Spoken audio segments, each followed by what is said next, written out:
And in our top business story, the importance of attracting foreign direct investment for sustainable development, particularly in the GCC region, was in top focus during the opening day of the annual investment meeting, which was attended by the UAE Minister of Economy, His Excellency Sultan bin Saeed Al Mansouri. The two-day event has attracted more than 60 ministers together with high-level delegations from more than 140 countries to discuss global trends and trade policies which will be useful in attracting foreign direct investment. According to His Excellency Al Mansouri, FDI levels in the UAE increased by 25% to reach $13 billion in 2014. The fifth edition of the annual investment meeting is being held under the theme Sustainable Development through FDI-Induced Innovation and Technology Transfer, where panelists and speakers asserted that increased funding towards technology remains a key driver for economic growth in this area. His Royal Highness Prince Saud bin Khalid Al Faisal, Deputy Governor of the Saudi Arabian General Investment Authority, delivered the keynote speech where he called on the cooperation of Gulf states at this crucial time for investment in the region, urging GCC countries to use the regional achievements as a platform to re-energize investment. As a result of a 5% annual growth rate, Prince Saud stated that the kingdom has identified $140 billion worth of investment opportunities in healthcare and transport sectors as part of their unified investment plan. This year's aim saw a large participation of foreign dignitaries from emerging economies who are hoping to attract the interest of multinational corporations as well as large enterprises from the region. Foreign investments are very important to us as we are still a developing economy.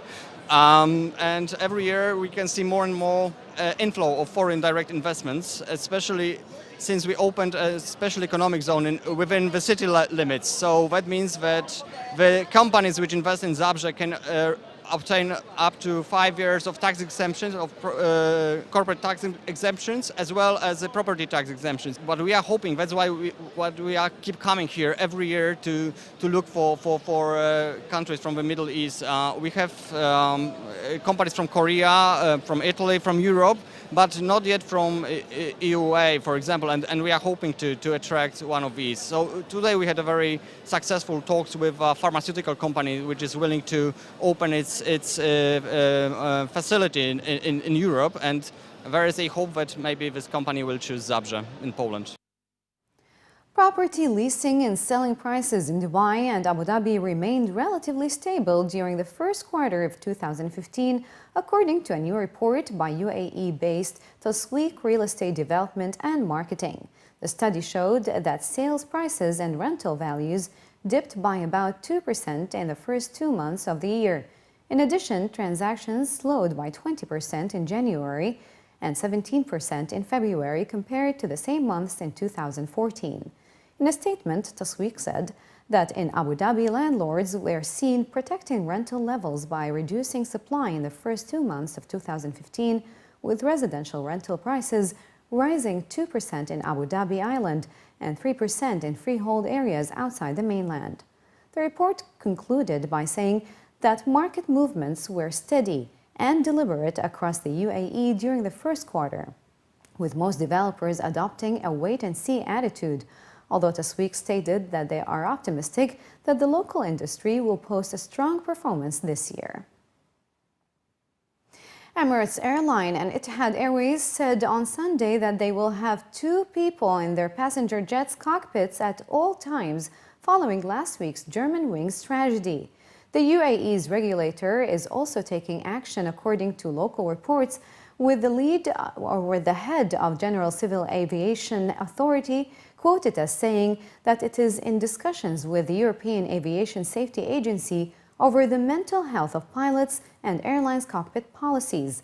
Among the suggestions under consideration, according to the Director General of the GCAA in the UAE, is for the country's cockpit crew and pilots to undergo regular psychological assessments. Etihad has stated that it will ensure that there are always 2 crew members in the flight deck at all times on all flights with immediate effect. Emirates also reiterated Etihad's position, saying although there is no international industry regulation that mandates this as a compulsory practice, Emirates has implemented a new operation policy where there would be always 2 crew members in the cockpit, effective immediately.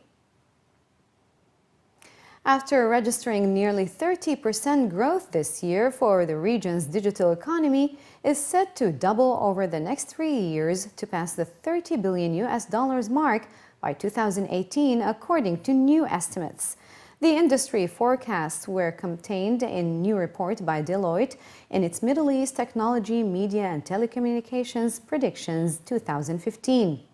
In its report, Deloitte categorized the digital economy as online consumer spending on lifestyle products and services, and stated that while the digital economy has still to become entrenched in the psyche of the MENA region, the hardware to facilitate it, such as laptops, tablets, and smartphones, have now become a necessity rather than a luxury in many places. Additionally, the report stated that the GCC is also making strides in the development of smart cities, with Deloitte predicting that new smart city development in the region will double within the next 2 to 3 years, with specific state-endorsed mobile app created.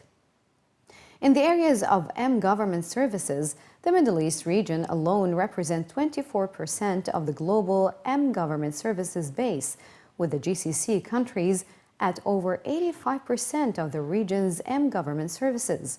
Deloitte's predictions do not focus solely on trade and commerce, but also on the application of digital processes that are changing the way this country interacts with the wider Middle East, with the firm anticipation huge growth potential in sectors such as 3D printing sector, with the technology rapidly moving into government manufacturing enterprises, as well as the oil and gas sector.